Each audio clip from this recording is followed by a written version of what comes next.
Hello children, आज हम पढ़ने जा रहे हैं संस्कृत का 9वां पाठ। पाठ इसका मतलब है पाठ 9। पाठ का नाम है रघुवंशम।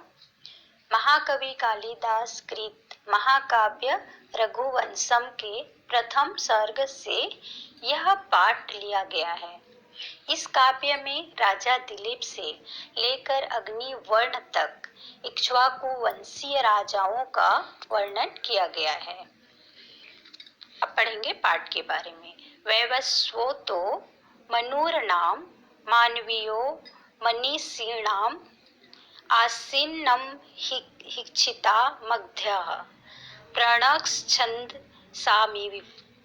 इसका मनीषीणाम मतलब विद्वानों का या विद्वानों में, प्रणव मतलब ओंकार, महिक्षिताम मतलब राजाओं का, राजाओं से, राजाओं या राजाओं में, छंद साम मतलब वेद मंत्रों का, वेद मंत्रों से, वेद मंत्रों का या वेद मंत्रों से।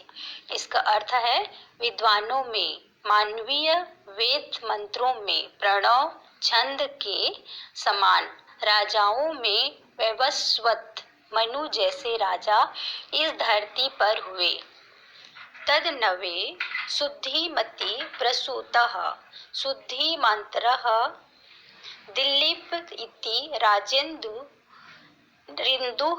क्षीरनिधा विविध। तदन्वे मतलब उसके वंश में, क्षीरनियव मतलब समुद्र के, इंदु मतलब चंद्रमा, शुद्धिमति मतलब शुद्ध बुद्धि के। इसका अर्थ है उसके वंश में शुद्ध बुद्धि के राजा दिलीप समुद्र से चंद्रमा के समान प्रकट हुए। आकारस दृश प्रज्ञाः प्रज्ञाय सदृशागमः आगमैः सदृशारंभ आरंभ सदृशोदयः। आगमः मतलब शास्त्र ज्ञान, प्रज्ञा मतलब बुद्धि। इसका अर्थ है राजा दिलीप जिस तरह सुंदर और विशाल शरीर वाले थे, उसी तरह उनकी विशाल बुद्धि थी। जैसी विशाल बुद्धि थी वैसे ही शास्त्र अभ्यासी थे। जैसे शास्त्र अनुकूल कार्य करते थे, उन्हें वैसी ही सफलता भी प्राप्त होती थी। प्रजा नामेव भूत्यार्थम स ताभ्यो बलिम ग्रहीत सहस्र गुण मुतस्रष्टु मादन्ते ही रसम रविः। प्रजा नामेव मतलब प्रजाओं में, मूलतर्थम मतलब सुख समृद्धि के लिए, उत्सस्त्र दुष्टुम मतलब देने के लिए। इसका अर्थ है प्रजाओं में वे कर उसी प्रकार लेते थे जैसे सूर्य लेता है। सूर्य एक गुणा लेकर 1000 गुणा देता है, वैसे ही ये जनता से कर लेकर 1000 हाथों से वापस करते थे। प्रजा नाम विनाय धानाद रक्षणाद भरणादापि सपिता पितरस्तासाम केवलम जन्म हेतवः। पितरस्तासाम मतलब श्रेष्ठ पिता, विनय दानाद मतलब विनय और दान से, जन्म हेतवः मतलब जन्म पिता। इसका अर्थ है वह राजा दिलीप अपनी प्रजा को सुशिक्षित बनाने तथा उनकी सब प्रकार से रक्षा एवं भरण पोषण करने के कारण पिता थे। उसके प्रजा जनों के पिता को केवल जन्म देने के कारण पिता थे। दुष्योपि सम्मतः शिष्टस्त सर्यतस्य यथौषधम् त्याज्यो दुष्टः प्रियोपयासी दंड गुलिवरो गच्छता। द्वेष्य मतलब द्वेष करने योग्य, शत्रु, द्वेष करने योग्य शत्रु। उर्गमक्षता मतलब सांप द्वारा काटी गई। इसका अर्थ है शत्रु होते हुए भी राजा दिलीप को विद्वान पुरुष वैसे ही प्रिय थे जैसे रोगी को कड़वी औषधि।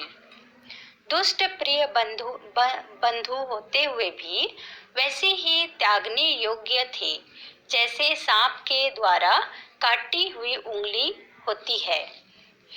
तस्य क्षणिज्ञ रुदेन नामना मगध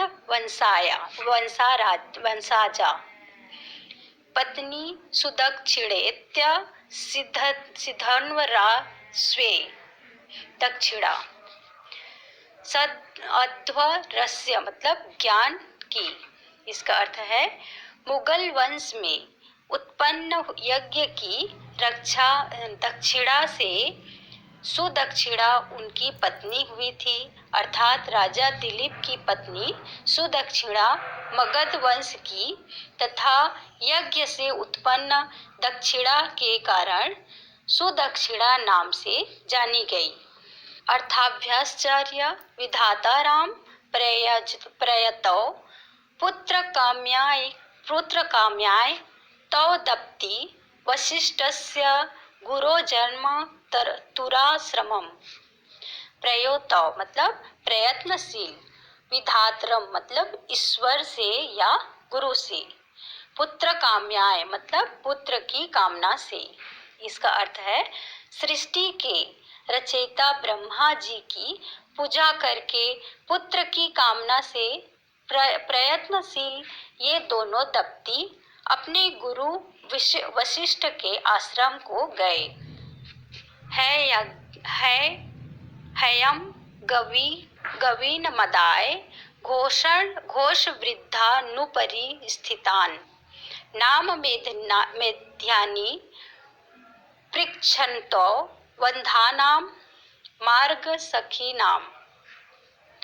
है अग्निविनम मतलब मक्खन, घोष वृद्धान मतलब वृद्ध ग्वालों से, सखी नाम मतलब वृक्षों का।